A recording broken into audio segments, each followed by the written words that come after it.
ओम गंग गणपतये नमः। जय माता रानी। दोस्तों, आपके अपने चैनल धर्म साधना में आपका बहुत बहुत स्वागत है। माँ भगवती दुर्गा की कृपा सदैव आप और आपके समस्त परिवार पर बनी रहे। दोस्तों, संकष्टी चतुर्थी का व्रत समर्पित होता है भगवान श्री गणेश जी को। इस व्रत को धारण करने से समस्त प्रकार की परेशानियों से मुक्ति मिल जाती है। हर महीने की चतुर्थी तिथि को ये व्रत रखा जाता है और जैसा कि इस चतुर्थी का नाम है संकष्टी चतुर्थी, तो संकष्टी चतुर्थी का व्रत करने से समस्त प्रकार के संकटों का हरण कर लेते हैं भगवान गणेश जी और समस्त प्रकार की कामनाएं पूर्ण करते हैं, रिद्धि सिद्धि और सुख समृद्धि प्रदान करते हैं। तो इस व्रत को कोई भी धारण कर सकता है अपनी कामना को पूर्ण करने के लिए।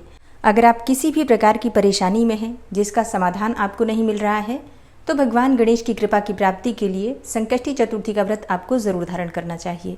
और आज की वीडियो में मैं आपसे बात करने वाली हूँ आषाढ़ मास की संकष्टी चतुर्थी व्रत के बारे में।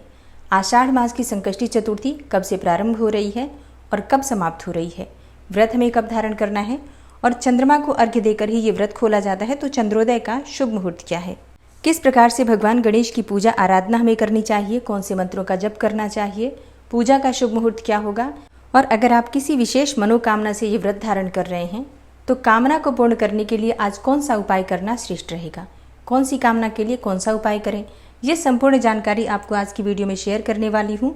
तो बहुत महत्वपूर्ण है आज की वीडियो, पूरा ज़रूर देख लीजिए।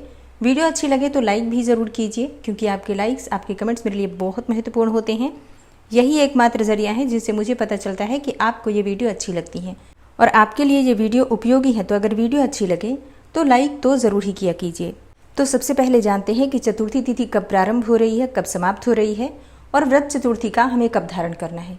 तो देखिए, आषाढ़ मास की कृष्ण पक्ष की चतुर्थी तिथि प्रारंभ हो रही है 14 जून 2025 यानी कि शनिवार को दोपहर में 3:46 पर, और चतुर्थी तिथि का समापन हो रहा है 15 जून को दोपहर में 3:51 पर। जब चतुर्थी का व्रत हम धारण करते हैं तो चंद्रोदय का बहुत महत्व होता है, क्योंकि चंद्रमा के दर्शन करके ही हम अपना व्रत खोलते हैं। और चतुर्थी का चंद्रमा हमें प्राप्त हो रहा है 14 जून 2025 को यानी कि शनिवार के दिन। इसीलिए 14 जून 2025 को शनिवार के दिन संकष्टी चतुर्थी का व्रत हम धारण करेंगे। जून में पड़ने वाली इस संकष्टी चतुर्थी का नाम होगा कृष्ण पिंगल संकष्टी चतुर्थी। इस दिन भगवान श्री गणेश और चंद्रमा की पूजा आराधना करने से संतान प्राप्ति की कामना पूर्ण होती है, अपार धन संपदा की प्राप्ति होती है, मन चाहे जीवन साथी की कामना पूर्ण होती है। अगर आप व्यापार करते हैं, नौकरी करते हैं, तो इस दिन भगवान गणेश की पूजा करने से और व्रत धारण करने से आपको आपके व्यापार में, नौकरी में सफलता मिलती है। शिक्षा में सफलता के लिए भी भगवान गणेश की पूजा अवश्य करनी चाहिए और संकष्टी चतुर्थी का अगर संभव हो तो व्रत करें। व्रत नहीं करते हैं तो भी पूजा आराधना अवश्य कीजिए। किसी भी प्रकार की परेशानी में है तो भगवान गणेश की आज के दिन अगर आप पूजा आराधना करते हैं, मंत्रों का जप करते हैं, दूर्वा अर्पित करते हैं और इसके अलावा अगर संभव हो तो व्रत धारण करते हैं और व्रत धारण करके परेशानियों से मुक्ति करने के लिए प्रार्थना करते हैं, तो निश्चित ही भगवान गणपति की कृपा आपको प्राप्त होती है और समस्त प्रकार की विघ्न बाधाओं से आपको मुक्ति मिल जाती है। तो ये दिन बहुत महत्वपूर्ण है। शनिवार को 14 जून 2025 को भगवान गणेश की पूजा आराधना आपको जरूर करनी चाहिए। और अब जानते हैं इस दिन के शुभ मुहूर्त के बारे में। तो 14 जून को सूर्योदय काल का समय रहेगा सुबह 5:23 पर और सूर्यास्त का समय होगा शाम को 7:20 पर। इस दिन भगवान गणेश की पूजा के लिए कई प्रकार के विशेष मुहूर्त बन रहे हैं, शुभ योग बन रहे हैं। सबसे पहला मुहूर्त है ब्रह्म मुहूर्त, जो कि सुबह 4:02 से सुबह 4:43 तक रहेगा। ब्रह्म मुहूर्त में स्नान करना, पूजा करना और मंत्रों का जप करना, ध्यान साधना इत्यादि करना सर्वाधिक श्रेष्ठ होता है। और अभिजीत मुहूर्त का समय है सुबह 11:54 से दोपहर 12:49 तक। सुबह की पूजा का शुभ मुहूर्त आपको प्राप्त हो रहा है सुबह 7:07 से सुबह 8:52 तक। इस समय में आप पूजा कर सकते हैं, अपने व्रत का संकल्प ले सकते हैं और विधि विधान से भगवान गणपति की पूजा आराधना करके उन्हें दूर्वा और भोग इत्यादि अर्पित कर सकते हैं। बहुत सारे शुभ योग आपको प्राप्त हो रहे हैं इस दिन, जैसे कि ब्रह्म योग सुबह सूर्योदय से लेकर और 1:13 तक दोपहर में रहेगा। इसके बाद इंद्र योग का प्रारंभ होगा, जो कि रात्रि तक रहेगा। सर्वार्थ सिद्धि योग रात्रि 12:22 से अगले दिन सुबह 5:23 तक रहेगा। और चतुर्थी तिथि के दिन उत्तराषाढ़ा नक्षत्र भी रहेगा। अब बात करें चंद्रोदय के शुभ मुहूर्त के बारे में, तो देखिए 14 जून की रात्रि में 10:07 पर चंद्रमा उदित होगा। इस समय चंद्रमा को अर्घ्य देकर विधि विधान से आप पूजा आराधना करने के बाद अपने व्रत को पूर्ण कर सकते हैं और व्रत का पारण कर सकते हैं। बात करें व्रत के नियम और पूजा विधि के बारे में, तो देखिए इस दिन आपको प्रातःकाल जल्दी उठना है। उठकर नित्य कर्मों से निवृत्त हो जाइए, स्नान कर लीजिए और साफ स्वच्छ वस्त्र धारण कर लीजिए।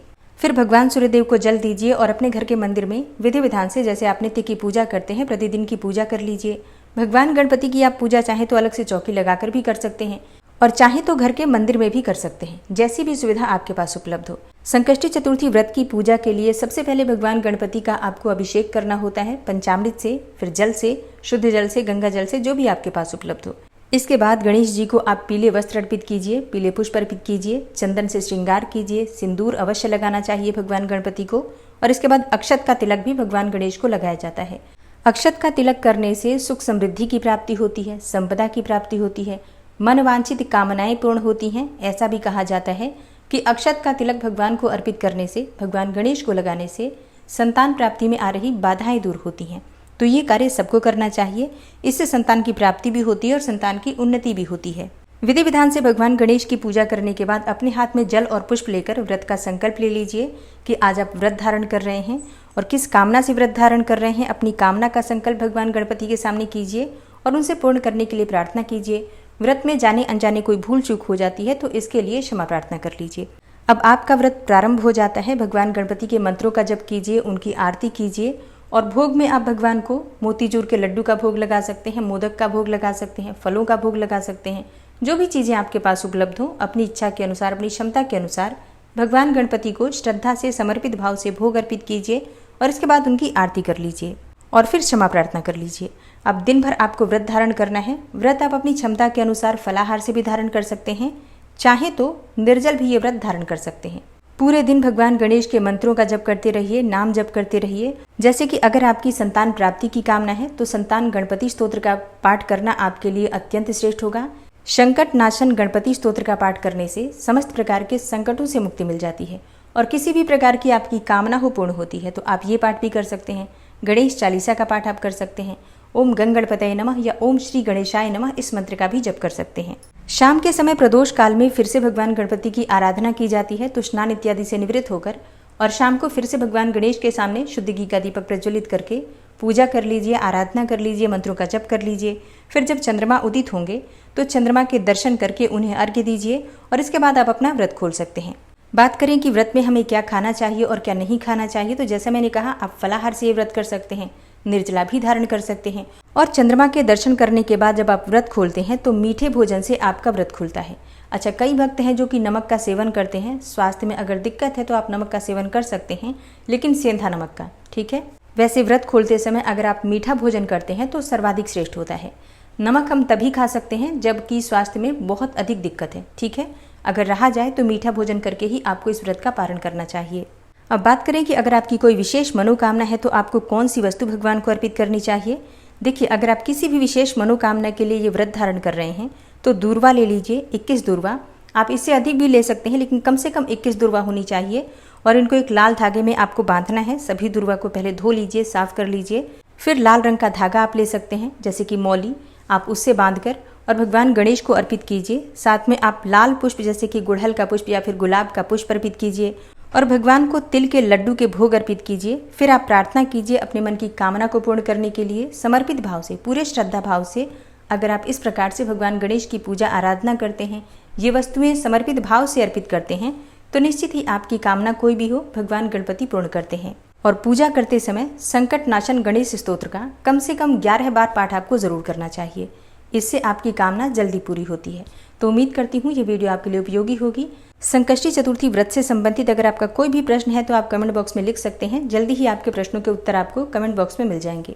वीडियो अच्छी लगी हो तो लाइक कीजिए, संभव हो तो शेयर भी कीजिए और चैनल पर पहली बार आए हैं, अगर अभी तक आपने चैनल को सब्सक्राइब नहीं किया है तो आज की वीडियो अगर आपको अच्छी लगे तो चैनल को सब्सक्राइब कर लीजिए, बेल बटन को जरूर प्रेस कर लीजिए। इससे ये होगा कि इस चैनल पर जो नई वीडियो अपलोड होंगी उनकी नोटिफिकेशन आपको सही समय पर प्राप्त होगी। मिलती हूँ मैं आपसे अगली वीडियो में, तब तक के लिए जय श्री राधे।